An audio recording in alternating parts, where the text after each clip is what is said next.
In today's video, we're going to talk about a very simple way to get your tight end wide open down the field for chunk yardage. A lot of times when you're playing this game, players tend to throw to the passing strength of a formation, which is basically a fancy way of saying the side with more receiving options available. So because of this, the way that EA codes their game is going to make it so not only underneath zones are going to go to the strong side, but also deep zones are going to have affinity towards vertical routes on the strong side. So let's go ahead and get after it here by breaking down why I love the bunch tight end so much. I know what you're saying. Zan, you do so many videos out of the bunch tight end. Why are nearly every single one of your videos out of this formation? Well, it's very simple. First off, bunch is a super popular offensive alignment every single year. No matter what year you're going to play, bunch is always going to be effective. It picks man, it floods zone. You could use it to go vertical, horizontal, underneath with meshing combos. It's just very, very easy to move the ball out of. But one of the other reasons that the bunch tight end is great this year is that it utilizes the elements of the trips tight end as well. And with the trips tight end, we know that the two-man game of the running back and also the tight end, which I've done a video before here on this channel, is very, very effective. So you can just play a two-man game with the left side of this formation because of what we're going to be talking about today. So make sure that if you guys want to learn everything, you guys are subscribed to the channel, hit that notification bell, and also drop a comment below to help this video perform individually within the YouTube algorithm. It's greatly appreciated. Thank you for all the support here on the website. So let's start off here first and foremost with kind of explaining why you can manipulate stock zone coverage so easily by just having three receivers to one side of the field. And the reason for that is that a hook curl that's going to be found in a cover 3 or a cover 4 is going to cheat towards that side of the field. So simply put, one of the easiest route combos in the game that you can throw is a short side tight end flat with a running back streak out of the backfield.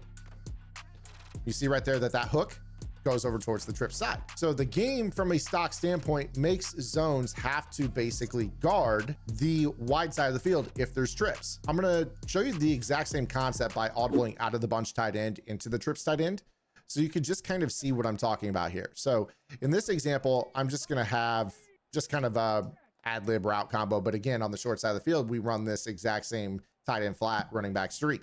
This hook is going to go over towards the trip side of the formation, which makes this running back much harder to guard. So as a result, this is forcing our opponents to have to do one of two things. The first thing of which is going to be a shade down. So once our opponent shades down their coverage, this is going to make it so that the running back streak out of the backfield actually has a hook that can guard it. Now you see right there that if you just call the play whips, it'll make that hook kind of drift towards that bunch side just enough. But this is not a throw that I'm super comfortable with, to be totally honest with you. This is where we start to kind of go back to that other video where I talk about the two-man game, where if they are actually running a cover 4 and they're guarding the streak to the running back, this is where the short corner bullet pass outside toe tap is super, super effective. So this is a really, really easy way that you guys can just kind of two-man game that backside. I've done a few videos on this. Now let's get into why this formation alignment is also super, super good against the deep zones as well. So what I'm going to do here is I'm going to put a tight end curl on the field, and I'm going to custom stem this all the way up. I'm going to talk 25, 30 yards. Then over here on this play, I'm also going to just kind of ad lib. I'll throw the inside receiver on the bunch on a streak route. And then here with the rest of this, it's kind of up to you how you want to play. Depending on down and distance, you might go with a flat and a whip if it's like a third and medium or a fourth and short. Again, it's kind of up to you how you want to do this. We still have motion in our back pocket as well. So if I wanted to create width with this formation and attack the sideline with, a streak and then a corner that I could have stemmed down, that's totally my prerogative as well. But again, you're basically just running a two-man route combo between Johnson and Graham here in this example. Now, in this example, we're not going to see the hook zones really matter too much, but we're going to pay attention to Clinton Dix. So we snap the ball here, and you're going to see that the X receiver is going to pull that safety that is on the far left, and that just opens up this giant patch of turf in the middle of the field. And you see right there, we picked up basically 35 yards on this throw. Really, really easy to make this throw happen.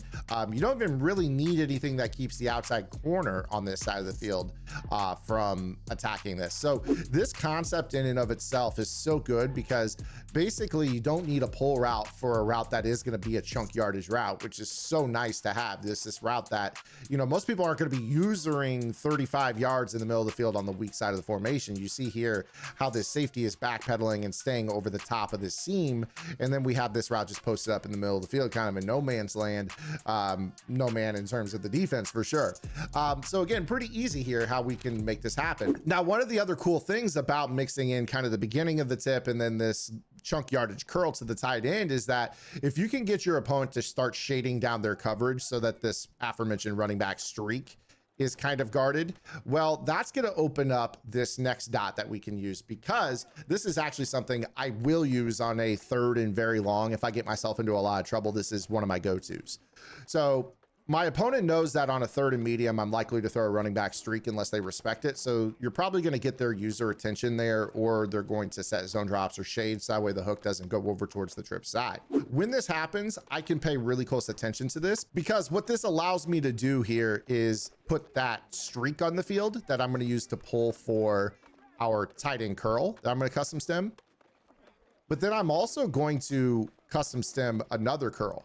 And I can custom stem Y, or I can put Y on a corner and go ahead and do the exact same thing with B. So that way there's just a little bit more width between the tight end curl and whichever curl we put on the other side. Now, the cool thing with this is that you're going to be able to pull the safety and the outside corner on the right, and you're going to be able to pull the safety on the left, which is going to make either curl easier to throw. So you're going to see right here, B is open, A is open. Obviously, you know, again, most players are going to be using one of the two hooks in the middle of the field. So you're going to have to basically be on top of things here with this. So again, you see right here, like, I'm not afraid of throwing. Obviously, most players are going to probably be lurking.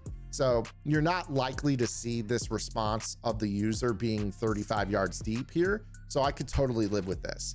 And then again, over here on this side, I mean, again, you're going to pick one or the other. There's no way they could be on both here on this. And if they want to switch stick it, then you're throwing the streak over the top. If they switch stick to the left safety, you're going to pass lead the streak to 81 to the left. If they switch stick to the right safety, you're going to pass lead the streak outside towards the right. So again, this is just a little it's basically 3-on-2, you know, when you think about it. You're just isolating those two safeties and then picking, you know, which curl you want to throw here in this regard. So this is a cool little manipulation that you guys can utilize with this. Now, of course, you don't have to just do this out of the bunch tight end. You can absolutely run this concept from other formations. The key to this, though, however, is going to be the split of the wide receiver, meaning how far away from the offensive tackle they are.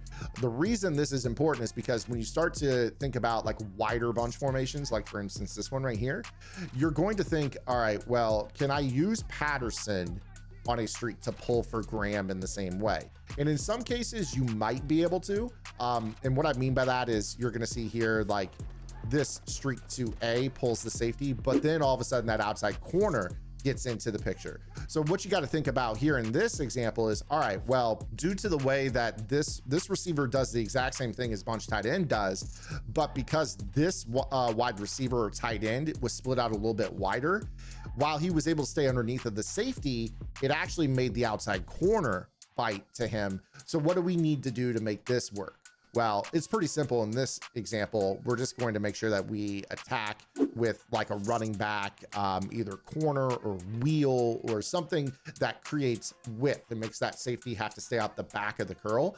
And then we could go ahead from there and do whatever we want with the rest of this coverage. So now what you'll see is that that corner route to the running back will create width, and then this route could just post up in the middle of the field. KOs can't get there. And now we're moving really easy with a backside 30-yard throw that requires no pull route on the same side. There is a pull route, but it is on the opposite side of the field, which is so great because that honestly is going to make it so you can kind of feed off of that route on the other side of the field. One of my favorite things that I like to do is I like to rip daggers. For those that don't know what the dagger concept is, that's a deep end with a seam underneath of it.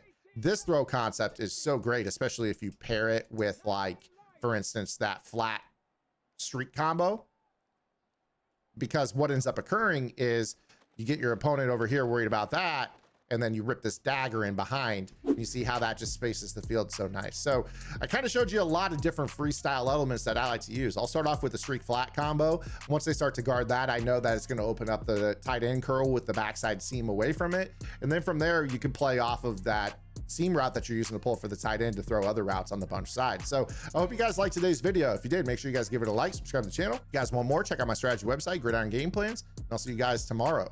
Until then, this is Zan. Get the lab and good luck.